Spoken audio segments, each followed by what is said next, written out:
आपको यहाँ पे चांदी में भी हमने देखा है, वो भी जो 32 के ऊपर जा रही थी वो अब 30 के नीचे आ गई है। ये सिल्वर में ट्रेडिंग पॉइंट से बड़ा इंटरेस्टिंग दिख रहा है कि ये 50 डे मूविंग एवरेज पे आके लटक गया है। यहाँ से टूटा तो ज़्यादा गिरेगा क्या?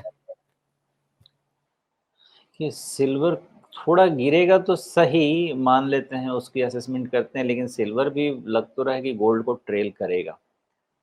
ओके, अभी सिल्वर में ऐसा है कि इसका क्रूशल पॉइंट तो एक ही बचा है, $28 वाला। उससे ज़्यादा कुछ सपोर्ट है नहीं इसके पास।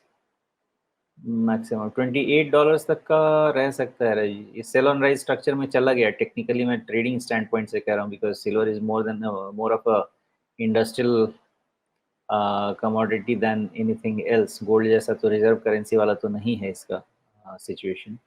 उसमें 50 डीएमए के जस्ट पास है, ये जस्ट पास है।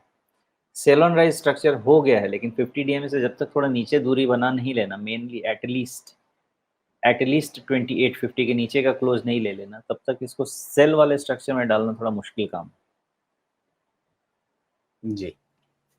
चलिए, तो सोने चांदी में जो एक बहुत ज़्यादा उत्साह बन रहा था, वो उत्साह अब पलटता हुआ दिख रहा है, तो इसका फ़ायदा कहीं न कहीं इक्विटी को भी शायद मिल सकता है।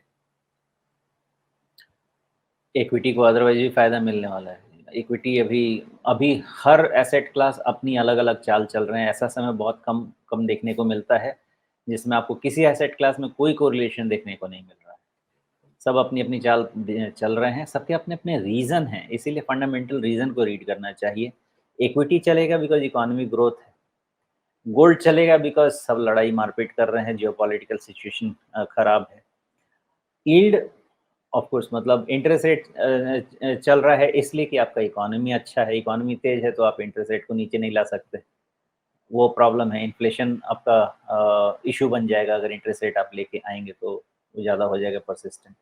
तो जैसा फंडामेंटल सिचुएशन रहेगा उसके अगेंस्ट आपको ये सारे एसेट क्लासेस रीड करने चाहिए।